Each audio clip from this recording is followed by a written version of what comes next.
Mass Effect is an action role-playing third-person shooter by BioWare that was released in 2007. Since then, it has become more openly available on the PC and PlayStation 3. Today, we'll be taking a look at where it all began with the original game for the Xbox 360. The game opens up like the last two Knights of the Old Republic games with the character creation screen, but it's a little different this time around and has a lot more options for customization than Star Wars. First, you have your choice of male and female, and then you can select your personal history, work history, and which class you want to be. Your classes are Soldier, Engineer, Adept, Infiltrator, Vanguard, and Sentinel. Each class comes with its own set of skills and setbacks and ultimately comes down to the personal preference of the player. The rest of the customization is mostly just focused on the character's face. You have your basics, such as hair, eyes, iris, nose, mouth, and skin. Then your more advanced options, which consist of increasing and decreasing the sizes of certain parts of the face. It's a vast improvement from what we got in Knights of the Old Republic, but when it comes to stuff like face, hair, eyes, mouth, lips, etc., it's still rather limited in the options provided, especially if you wanted a character with long hair. The gameplay is where its third-person shooter side truly shines. You have your choice of pistols, shotguns, assault rifles, and sniper rifles for when you engage enemies. Take behind cover to avoid being shot at and wait for the opportune moment before taking your shot. You can also toss grenades at people and watch them go boom. In fact, if it weren't for the stats, experience points, and drawn-out conversations with NPCs, you wouldn't even know this was a RPG. In addition to your armor, you have shields to further protect you against enemy fire, and so does the enemy. The shields have a health bar of their own to indicate its strength, and once it goes down, your regular health bar can be chipped away at. Instead of having to worry about reloading, for now, the weapons overheat from prolonged use. While firing, pay attention to the bar underneath your weapon, because once it fills up, your gun will overheat, and you'll need to give it a cooling-off period before you can resume fire. There are several powers throughout the game that you and your teammates will be able to utilize during combat to give you the edge. For example, biotics like Kaidan and Liara can attack from a distance, hurling a person in the air and leaving them vulnerable to fire. Engineers like Tali, and to a lesser extent Garrus, can overload an enemy's shield, also leaving them vulnerable. Rex, being the Krogan mofo he is, can just charge at an enemy and make them shit their pants. Which special abilities your character can use will depend on the class you pick. Being able to order your teammates during missions allows for some more tactics to be used in order to give you an advantage in combat. Position them accordingly, set a target for them to go after to take some heat off you, and make sure they stay behind cover so they aren't getting shot at all the time. This also comes in handy when selecting one of their abilities to use. Light and dark side points from Star Wars have been replaced with Paragon and Renegade points. They basically work the same way as in Star Wars. Paragon is your standard good guy answer, and Renegade is a crueler approach, but it gets the job done, and you aren't just killing people for shits and giggles. In every conversation you're in, you have the ability to rack up points for either or go neutral, depending on your dialogue options. You can also score a bonus based on your personal and service history. These points can still be used to either charm or intimidate in order to prompt a desired outcome from various situations you'll find your character in. If you want to get the most out of it, then I recommend selecting the options that'd make the most sense for your character to choose. It gives them depth. The beginning of this game is slow as hell. If you're the kind of person who enjoys your stories taking the time to breathe, then you may enjoy it. If you're going into it looking for action right away, you may find the beginning of the game on Eden Prime and the Citadel pretty boring. These are the parts of the game where it really does feel like a Japanese RPG. The game opens up as soon as you take command of the Normandy, and you have your choice of order to do the main quests in and which side quests you choose to take, as well as getting to know your crew and pursuing one of two romance plots.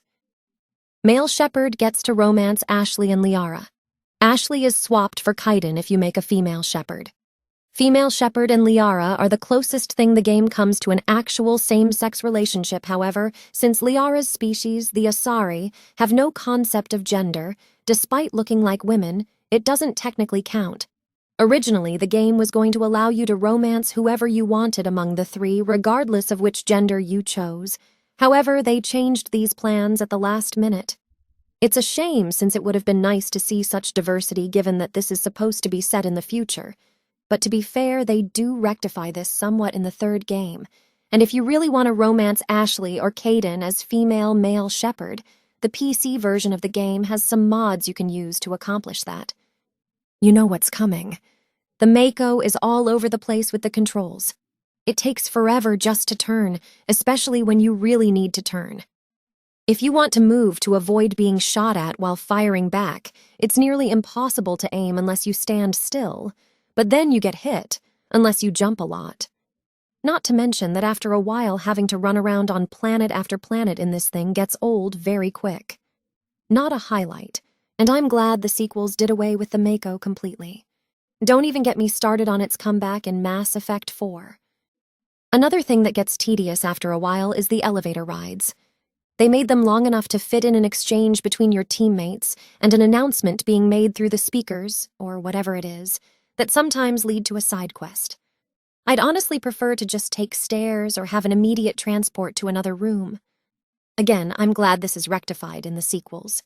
You know how Dragon Age 2 is always criticized for recycling maps? Mass Effect does this to a lesser extent. You only really notice it if you choose to go on a bunch of side quests. Many of the bases are just recycled every other side quest you go on, and instead of always using conversations to tell the story, though sometimes they do, you get little notes that appear on screen that just tells you what happens. Not a lot of incentive to even bother with these. Unless you want experience points. It comes off as lazy, and the rewards at times aren't worth the trouble of going through some of them. The dialogue options don't always have a whole lot of variety to them.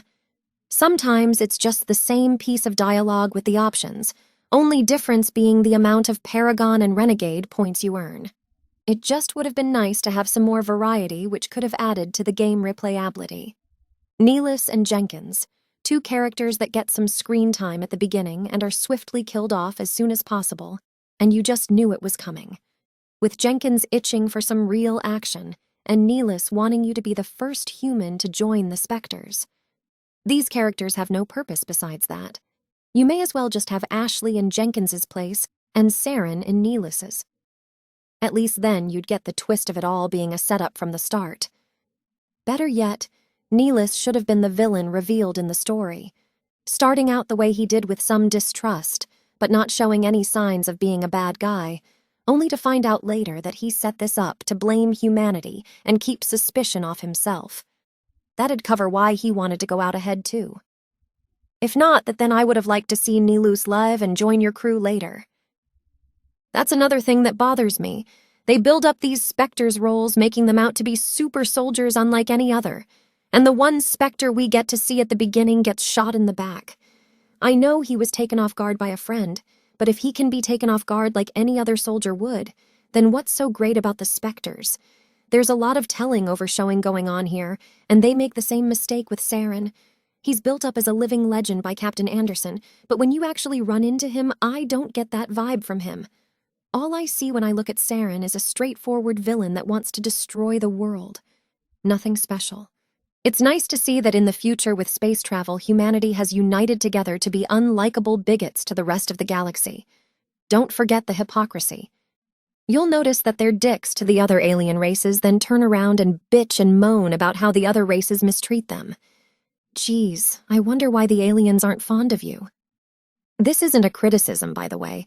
This is probably the most realistic depiction of what we'd be like in space in the future, as much as I'd hate to admit it. My issue is that you don't get nearly as much opportunity to call them out on their bigotry, but the few times you get to are pretty satisfying. I love the way Ashley squirms when you renegade her ass. Another scene that bugs me is the hearing scene, which is a good example of dialogue options not meaning much besides what points you get.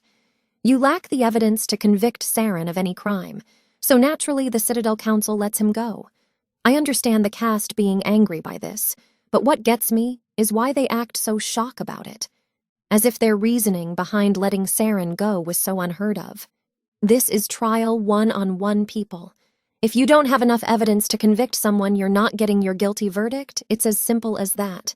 What's worse is your character acts like a dick towards them no matter what for just doing their jobs. I get the feeling we're supposed to side against the council since we know Saren is guilty, but it just doesn't work. Sorry. The council aren't bad people because they use common sense when holding trials. The Alliance never should have left the investigation to CSEC if it was so important that Saren's Spectre status be revoked. And by the way, revoking his Spectre status doesn't seem to hinder him at all, so that whole runaround at the Citadel? Pointless when it comes to slowing Saren down, acceptable when it comes to recruiting Garrus, Rex, and Tali. Despite my grievances, Mass Effect is still an enjoyable game, and something I'd recommend if you enjoy science fiction, RPG, and third-person shooters. The game still allows you plenty of choices that progresses the story accordingly and has an excellent library of characters backed up by an excellent voice cast. It's not perfect, but sometimes you don't have to be. Try it.